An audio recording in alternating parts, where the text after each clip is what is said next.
শব্দেরা গল্প হয়ে ওঠে, গল্পেরা ছুঁয়ে যায় মন। আমি মৌমিতা, উপন্যাসে গল্প কথাতে তোমাদের স্বাগত। আজ তোমাদের জন্য নিয়ে এসেছি শরৎচন্দ্র চট্টোপাধ্যায়ের লেখা অনুপমার প্রেম, তার অন্তিম পর্ব। আগের পর্বের লিংক আমি ডেসক্রিপশন বক্সে দিয়ে রেখেছি। শোনো এক নতুন গল্পের কথা।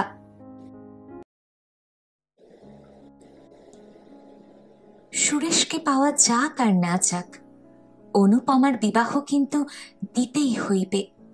কেননা আজ রাত্রে বিবাহ না হইলে জগবন্ধু বাবুর জাতি যাইবে।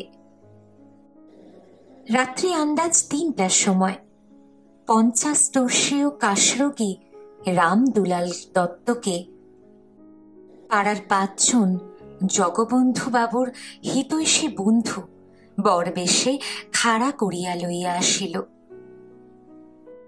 অনুপমা যখন শুনিল এমনি করিয়া তাহার মাথা খাইবার উদ্যোগ হইতেছে, তখন মূর্ছা ছাড়িয়া দিয়া জননের পায়ে লুটাইয়া পড়িল। ও মা, আমায় রক্ষা করো, এমন করে আমার গলায় ছুরি দিও না। এ বিয়ে দিলে আমি নিশ্চয় আত্মঘাতী হব। মা কাঁদিয়া বলিলেন, আমি কি করব মা?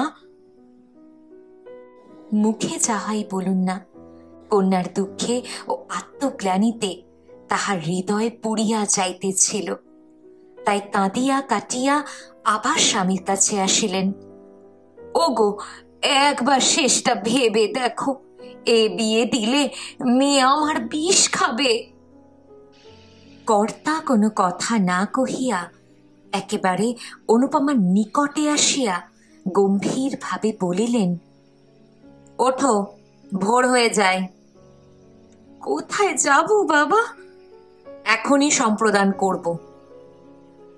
অনুপমা কাঁদিয়া ফেলিল, বাবা আমাকে মেরে ফেলো, আমি বিষ খাবো। যা ইচ্ছে হয় কাল খেও মা, আজ বিয়ে দিয়ে আমার জাত বাঁচাই, তারপর যেমন খুশি করো, বিষ খেও, জলে ডুবে মরো, আমি একবারও বারণ করব না। কি নিদারুণ কথা!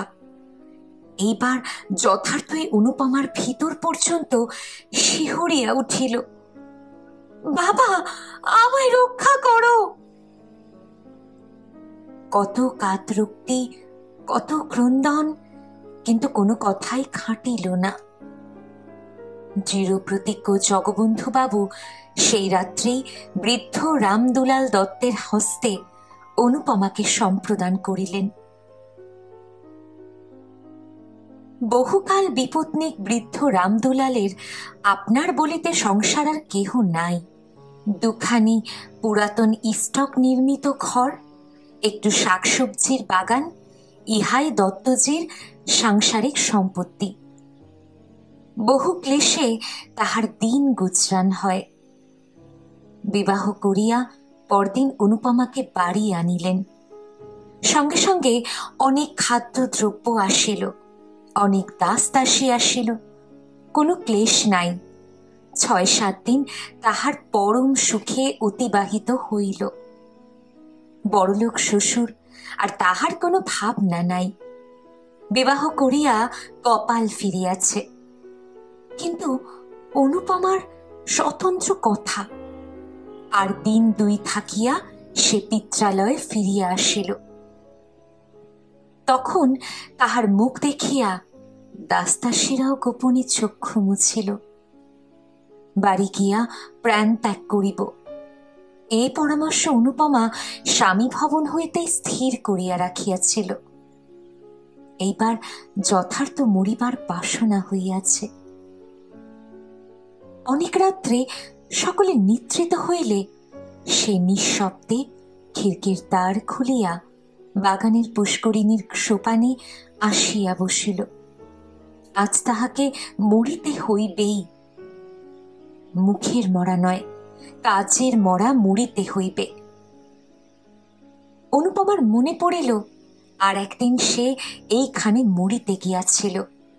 সেও অধিক দিন নয়, কিন্তু তখন মরিতে পারে নাই, কেননা একজন ধরিয়া ফেলিয়াছিল। আজ সে কোথায়? জেলখানায় কয়েদ খাটিতেছে। কোন অপরাধে? শুধু বলিতে আসিয়াছিল যে সে তাহাকে ভালোবাসে। কে জেলে দিল? চন্দ্রবাবু। কেন? তাহাকে দেখিতে পারিত না বলিয়া? সে মাতাল বলিয়া? সে অনধিকার প্রবেশ করিয়াছিল বলিয়া? কিন্তু অনুপমাকে বাঁচাইতে পারিত না? পারিত, কিন্তু তাহা করে নাই। বরং জেলে দিতে সহায়তাই অনুপমা করিয়াছে। আজ তাহার মনে হইল ললিত কি যথার্থই ভালোবাসিত? হয়তো বাসিত, হয়তো বাসিত না। না বাসুক, কিন্তু তাহাকে দণ্ডিত করিয়া তাহার কি ইষ্ট সিদ্ধ হইয়াছে? জেলে পাথর ভাঙি খাটিতেছে, ঘানি টানিতেছে, আরো কত কি নীচ কর্ম করিতে হইয়াছে। ইহাতে হয়তো চন্দ্রবাবুর লাভ হইয়াছে, কিন্তু তাহার কি? সে দণ্ডিত না হইলে কি তাহাকে পাইতে পারিত? যিনি এখন মনের আনন্দে নিজের উন্নতির জন্য জাহাজে চড়িয়া বিলাত যাইতেছেন, অনুপমা সেইখানে বসিয়াই বহুক্ষণ ধরিয়া কাঁদিল। তাহার পর জলে নামিল। এক হাঁটু এক বুক গলা করিয়া ক্রমশ ডুবন জলে আসিয়া পড়িল। 8 মিনিট কাল জলতলে থাকিয়া অনেক জল খাইয়া সে আবার উপরে ভাসিয়া উঠিল, আবার ডুব দিল, আবার ভাসিয়া উঠিল। সে সাঁতার দিতে জানিত, তাই সমস্ত পুষ্করিণীটা তন্ন তন্ন করিয়াও কোথাও ডুবন জল মিলিল না। অনেকবার ডুব দিল, অনেক জল খাইল, কিন্তু একেবারে ডুবিয়া যাইতে কিছুতেই পারিল না। সে দেখিল মরিতে স্থির সংকল্প হইয়াও ডুব দিয়া নিঃশ্বাস আটকাইয়া আসিবার উপক্রম হইলেই নিঃশ্বাস লইতে উপরে ভাসিয়া উঠিতে হয়।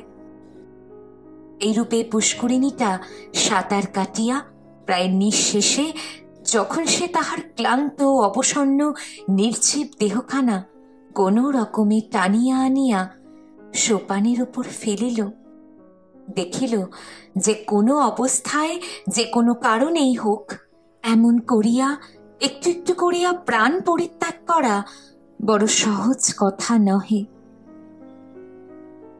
পূর্বে সে বিরহ ব্যথায় জর্জরিত তনু হইয়া দিনে শতবার করিয়া মরিতে চাইত। তখন ভাবিত প্রাণটা রাখা না রাখা নায়ক নায়িকার একেবারে মুঠার ভিতরে। কিন্তু আজ সমস্ত রাত্রি ধরিয়া প্রাণটার সহিত ধস্তাধস্তি করিয়াও সেটাকে বাহির করিয়া ফেলিতে পারিল না। আজ সে বিলক্ষণ বুঝিল তাহাকে জন্মের মতো বিদায় দেওয়া তাহার 11 বর্ষীয় বিরহ ব্যথায় কুলাইয়া উঠে না। ভোরবেলায় যখন বাটি আসিল, তখন তাহার সমস্ত শরীর শীতে কাঁপিতেছে। মা জিজ্ঞাসা করিলেন, অনু, এত ভোরে নিয়ে এলি মা? অনু ঘাড় নাড়িয়া জানাইল হ্যাঁ। এদিকে দত্ত মহাশয় একরূপ চিরস্থায়ী রূপে শ্বশুর ভবনে আশ্রয় লইয়াছেন। প্রথম প্রথম জামাই আদর তাহার কতকটা মিলিত, কিন্তু ক্রমশ তাহাও কম পড়িয়া আসিল। বাড়ির শুদ্ধ কেহই প্রায় তাহাকে দেখিতে পারে না। চন্দ্রনাথ বাবু প্রতি কথায় তাহাকে ঠাট্টা বিদ্রূপ অপদস্থ লাঞ্ছিত করেন। তাহার একটু কারণও আছে। একে তো চন্দ্রবাবুর হিংসা পরবশ অন্তঃকরণ, তাহাতে আবার অকর্মণ্য জামাতা বলিয়া জগবন্ধুবাবু কিছু বিষয় আশয় দিয়া যাইবেন বলিয়াছেন। অনুপমা কখনো আসে না। শাশুড়ি ঠাকুরানীও কখনো সে বিষয়ে তত্ত্ব লন না। তথাপি রামদুলালের মনের আনন্দে দিন কাটিতে লাগিল। যত্ন আত্মীয়তার তিনি বড় একটা ধার ধারিতেন না, যাহা পাইতেন তাহাতেই সন্তুষ্ট হইতেন। তাহার উপর দুবেলা পরিতোষজনক আহার ঘটিতেছে। বৃদ্ধাবস্থায় দত্ত মহাশয় ইহাই যথেষ্ট বলিয়া মানিয়া লইতেন, কিন্তু তাহার সুখ ভোগ করিবার অধিক দিন আরও বাকি ছিল। একই জীর্ণ শীর্ণ শরীর, তাহার উপর পুরাতন সখা কাঁশরোগ অনেক দিন হইতে তাহার শরীরে আশ্রয় গ্রহণ করিয়া বসিয়া আছে। প্রতি বৎসরই শীতকালে তাহাকে স্বর্গে লইয়া যাইবার জন্য টানাটানি করিত। এবারও শীতকালে বিষম টানাটানি করিতে লাগিল। জগবন্ধুবাবু দেখিলেন যক্ষা রামদুলালের অস্থিমজ্জায় প্রতি গ্রন্থিতে গ্রন্থিতে ছড়াইয়া পড়িয়াছে। পাড়াগায়ে সুচিকিৎসা হইবে না জানিয়া কলিকাতায় পাঠাইয়া দিলেন। সেখানে কিছুদিন সুচিকিৎসার পর সতী সাধ্বী অনুপমার কল্যাণে 2 বৎসর ঘুরিতে না ঘুরিতে সদানন্দ রামদুলাল সংসার ত্যাগ করিলেন। তথাপি অনুপমা একটু কাঁদিল। স্বামী মরিলে বাঙালির মেয়েকে কাঁদিতে হয়, তাই কাঁদিল। তাহার পর স্বইচ্ছায় সাদা থান পরিয়া সমস্ত অলঙ্কার খুলিয়া ফেলিয়া জননী কাঁদিতে কাঁদিতে বলিলেন, অনু, তোরে বেশ তো আমি চোখে দেখতে পারি নে, অন্তত হাতে 1 জোড়া মালাও রাখ। তা হয় না, বিধবার অলঙ্কার পরতে নেই। তুই কুচি মেয়ে। তাহা হোক, বাঙালির মেয়ে বিধবা হইলে কচি বুড়ো সমস্ত এক হইয়া যায়। জননী আর কি বলিবেন, শুধু কাঁদিতে লাগিলেন। অনুপমার বৈধব্যে লোকে নূতন করিয়া শোক করিল না। 2-1 বৎসরেই যে সে বিধবা হইবে তাহা সকলেই জানিত। কেহ বলিল, মরার সঙ্গে বিয়ে দিলে কি আর সধবা থাকে? কর্তাও এ কথা জানিতেন, গৃহিণীও বুঝিতেন, তাই শোকটা নতুন করিয়া আর হইল না। যাহা হইবার তাহা বিবাহ রাত্রেই হইয়া গিয়াছে। স্বামীকে ভালোবাসিত না, জানিল না, শুনিল না। তথাপি অনুপমা কঠোর বৈধব্য ব্রত পালন করিতে লাগিল। রাত্রে জল স্পর্শ করে না, দিনে 1 মুষ্টি সহস্তে সিদ্ধ করিয়া লয়। একাদশীর দিন নিরম্ব উপবাস করে। আজ পূর্ণিমা, কাল অমাবস্যা, পরশু শিবরাত্রি, এমনি করিয়া মাসের 15 দিন সে কিছুই খায় না।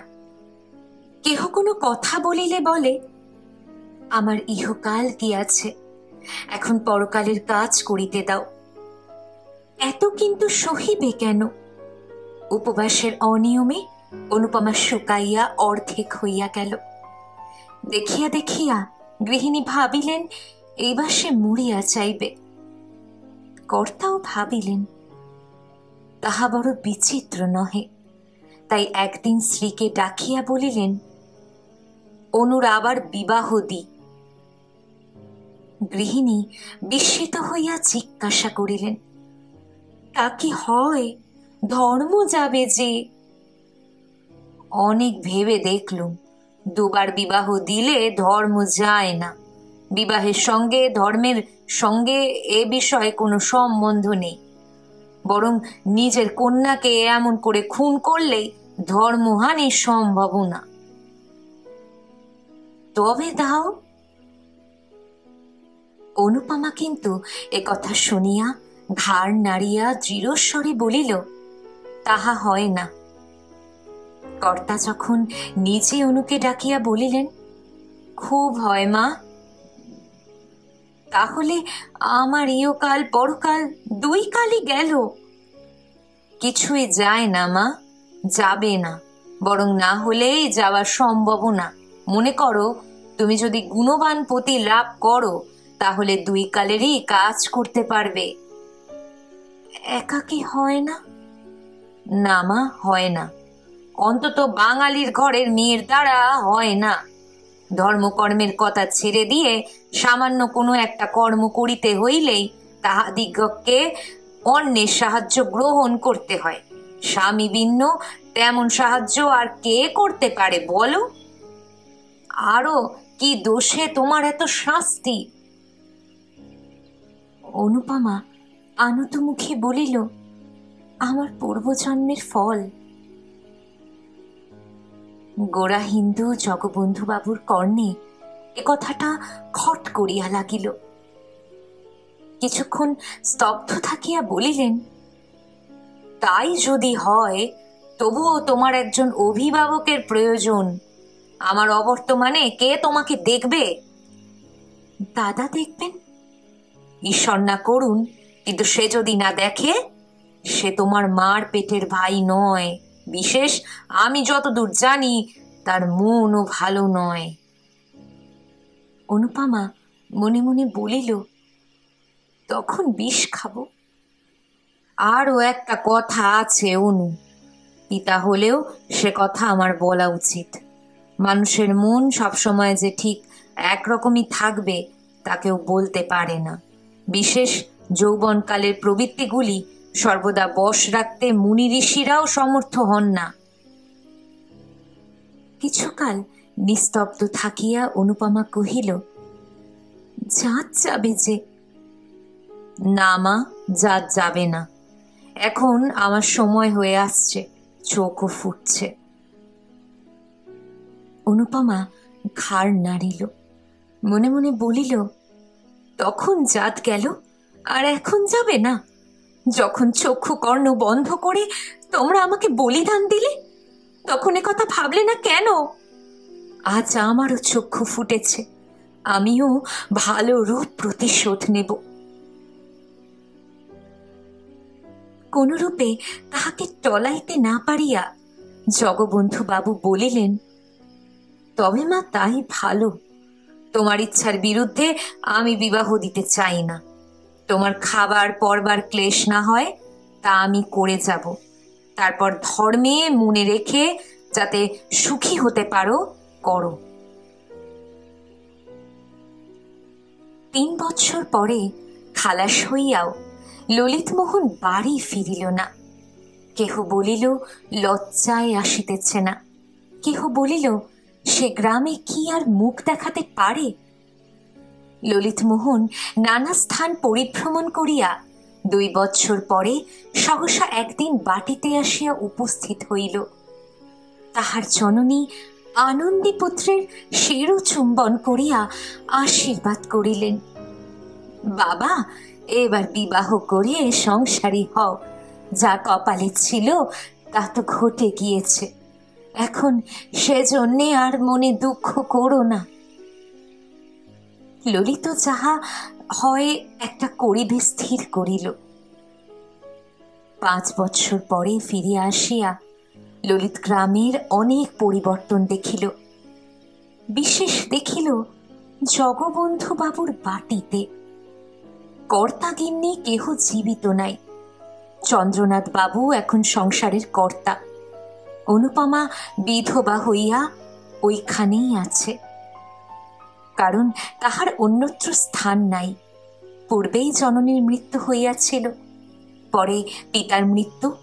পর অনুপমা ভাবিয়াছিল পিতা যাহা দিয়া গিয়াছেন তাহা লইয়া কোনো তীর্থস্থানে থাকিবে এবং সেই টাকায় পুণ্য ধর্ম নিয়ম ব্রত করিয়া অবশিষ্ট জীবনটা কাটাইয়া দিবে।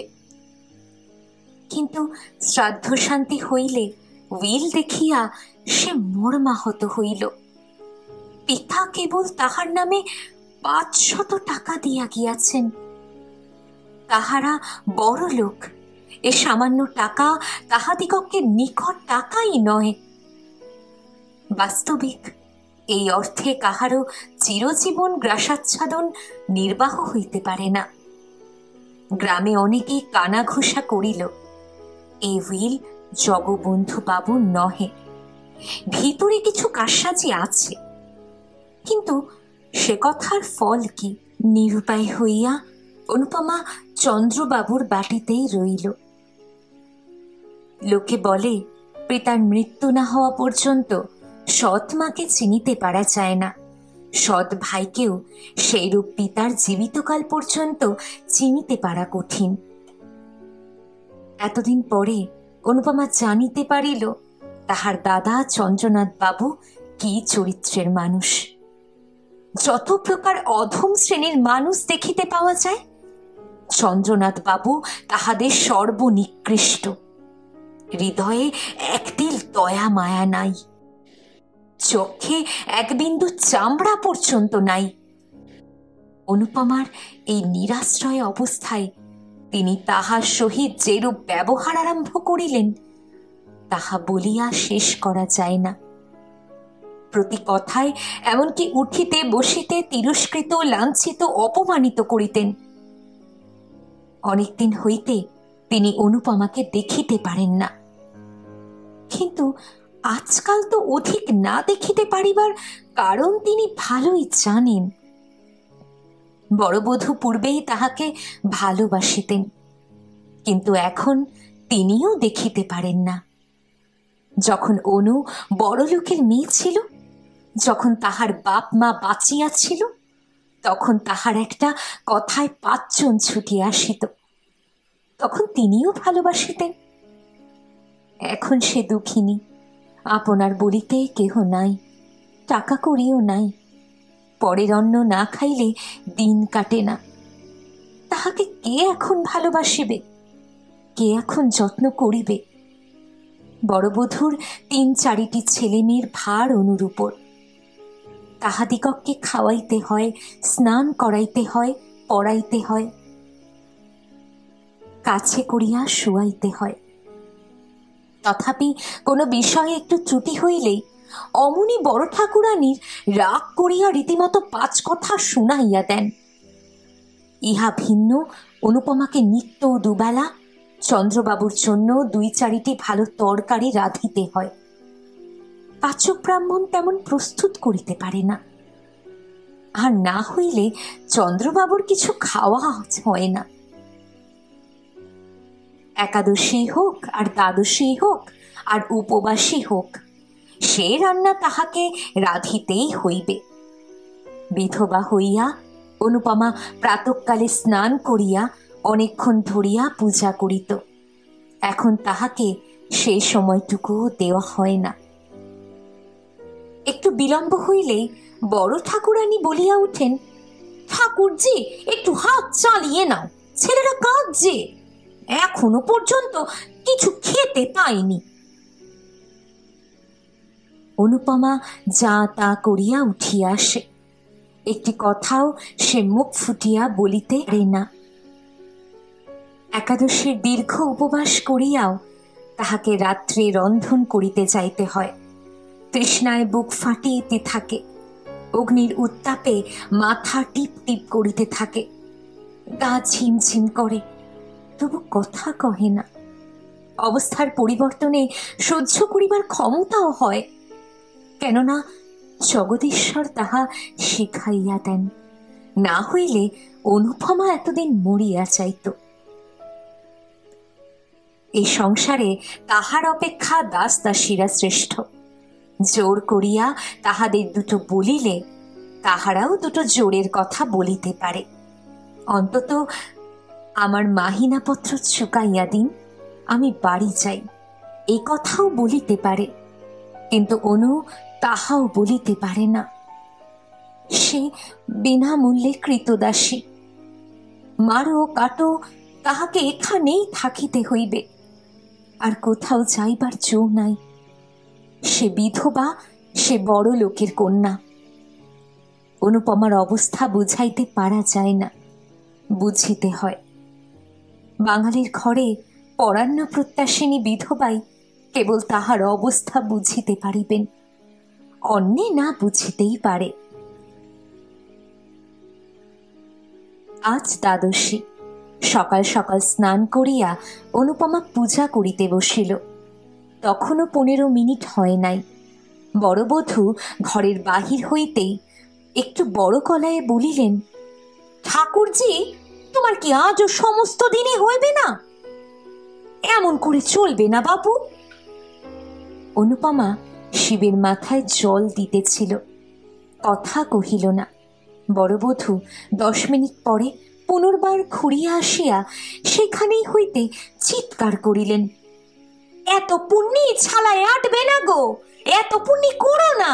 আর অত পুণ্যির ধর্মের শখ থাকে তো বনে জঙ্গলে গিয়ে করো গে, সংসারে থেকে অত বাড়াবাড়ি সইতে পারা যায় না। তথাপি অনুপমা কথা কহিল না। বড় বউ দ্বিগুণ চেঁচাইয়া উঠিলেন, বলি কেউ খাবে দাবে না না। অনুপমা হস্তস্থিত বিল্লপত্র নামাইয়া রাখিয়া বলিল, আমার অসুখ হয়েছে, আজ আমি কিছুই পারবো না। পারবে না?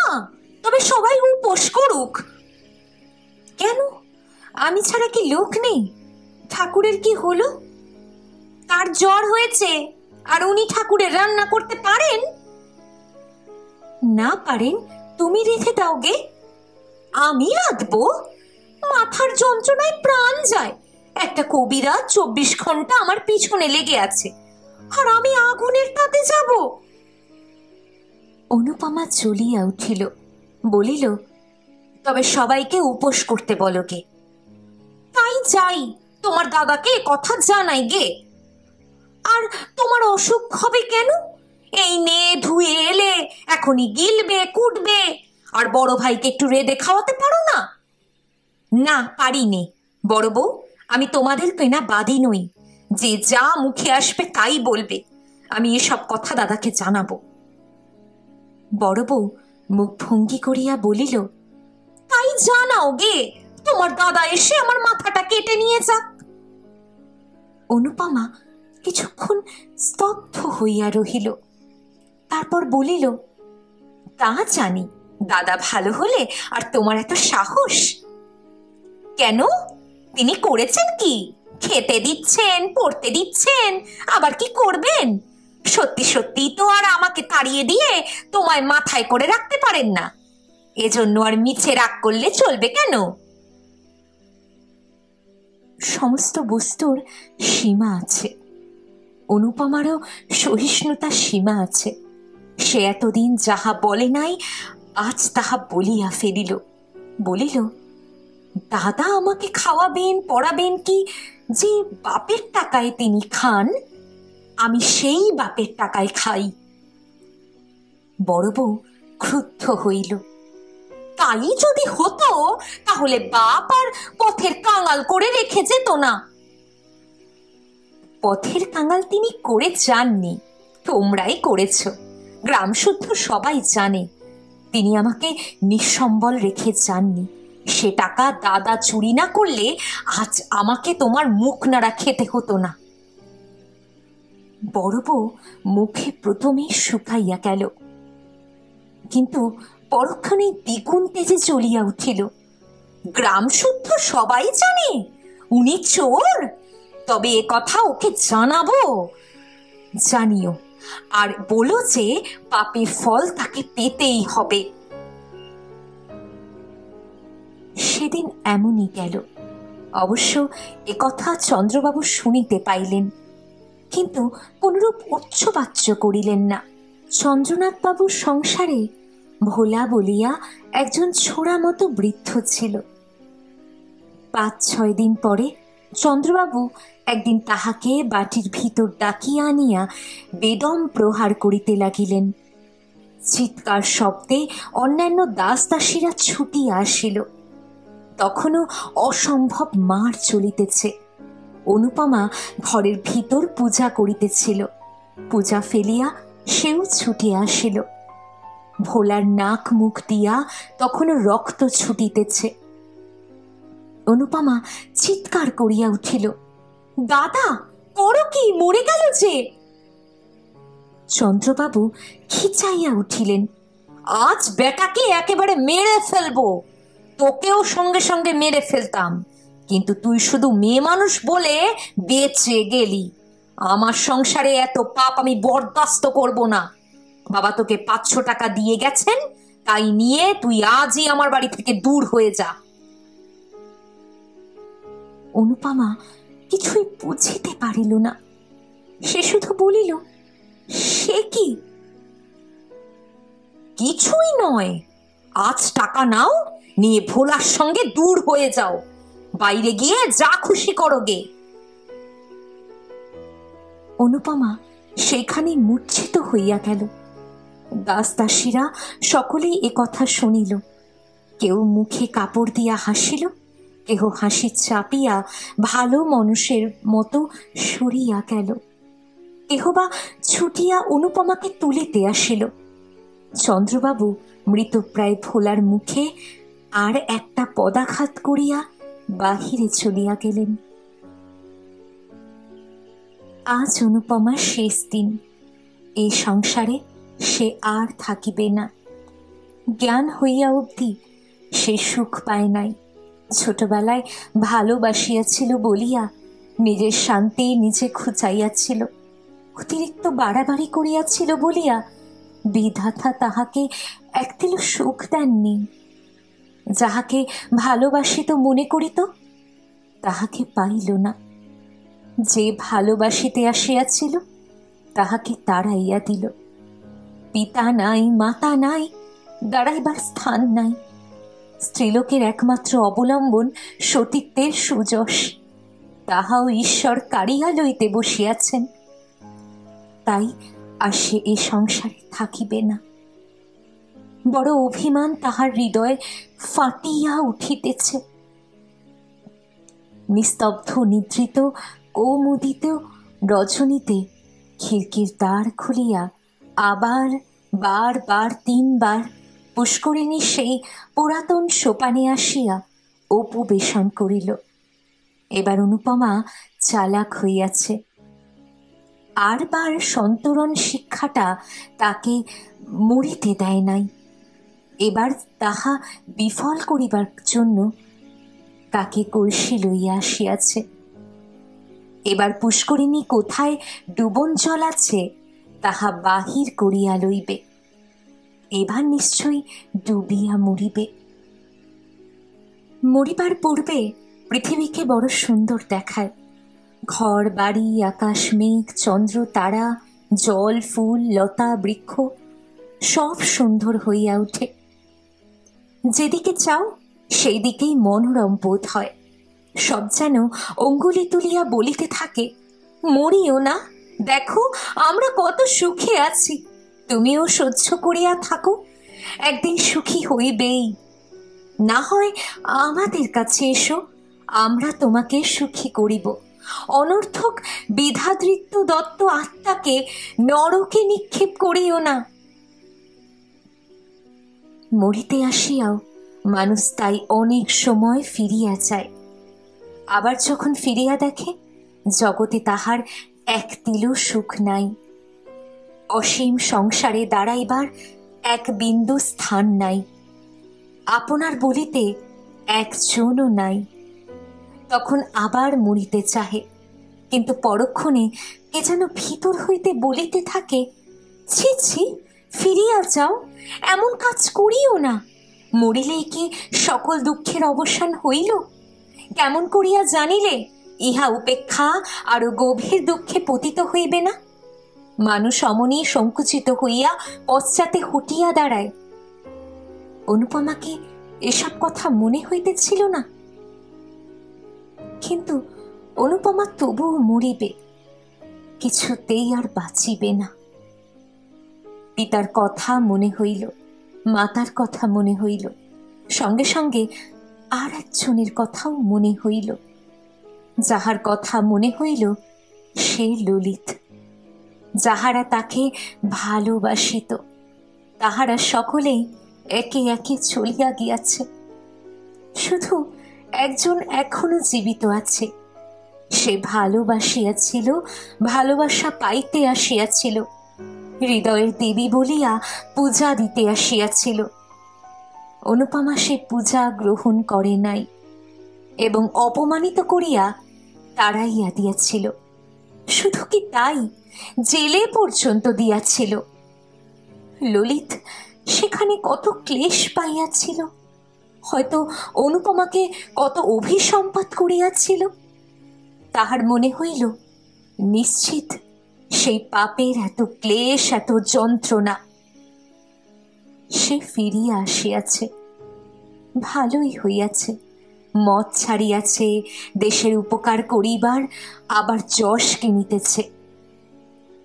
সে কি আজও তাহাকে মনে করে? হয়তো করে না, হয়তো বা করে, কিন্তু তাহাতে কি?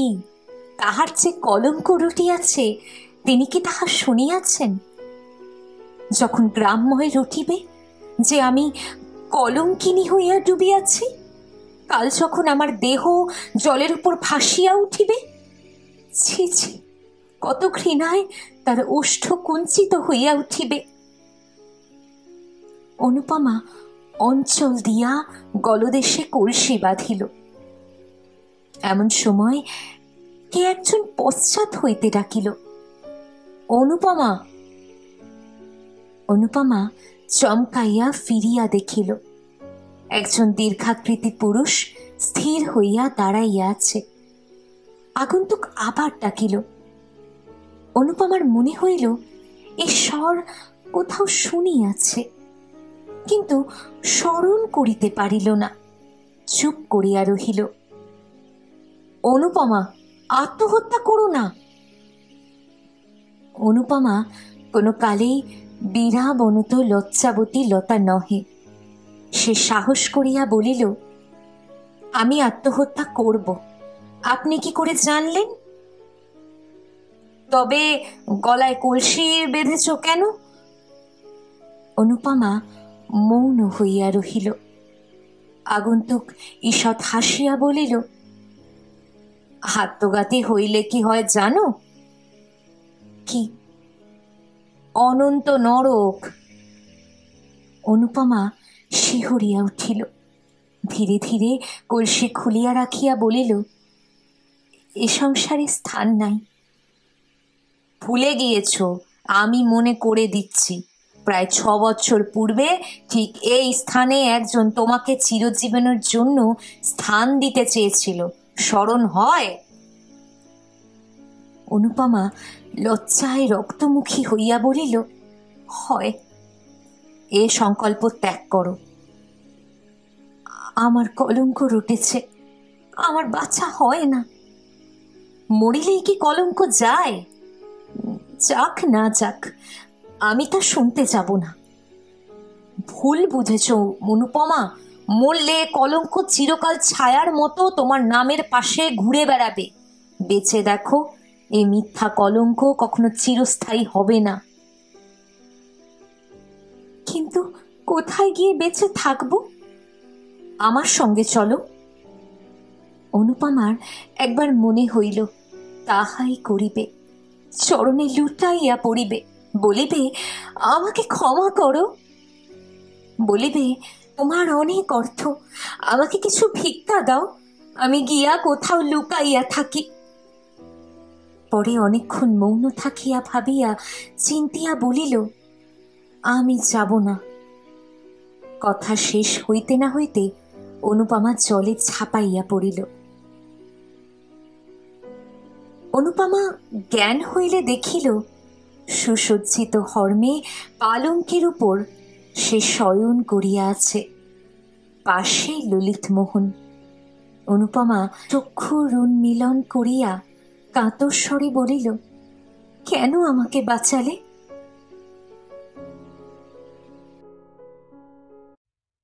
শেষ হলো আজকের গল্প অনুপমার প্রেম, তার অন্তিম পর্ব। লিখেছেন শরৎচন্দ্র চট্টোপাধ্যায়। এই গল্প কেবল এক প্রেমের গল্প নয়, এটি আসলে পারিবারিক রাজনীতির প্রতিচ্ছবি।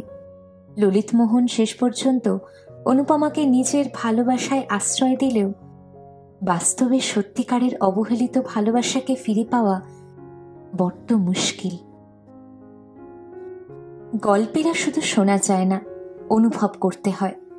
আর সেই অনুভূতি তোমাদের সঙ্গে ভাগ করে নিতে আমি আছি উপন্যাসে গল্প কথাতে। এই গল্প যদি সত্যিই তোমাকে ছুঁয়ে যায় একটি লাইক দিও, কমেন্টে তোমার মতামত জানাও, আর প্রিয়জনদের সঙ্গে শেয়ার করো। সাবস্ক্রাইব করে বেল আইকন অন করো, যেন পরের গল্পের প্রথম শ্রোতা তুমিই হও। আজকের মতো এখানেই শেষ, কিন্তু গল্পেরা তো শেষ হয় না, তারা নতুন করে জন্ম নেয় প্রতিবার। তাই আবার দেখা হবে নতুন গল্পে। ধন্যবাদ।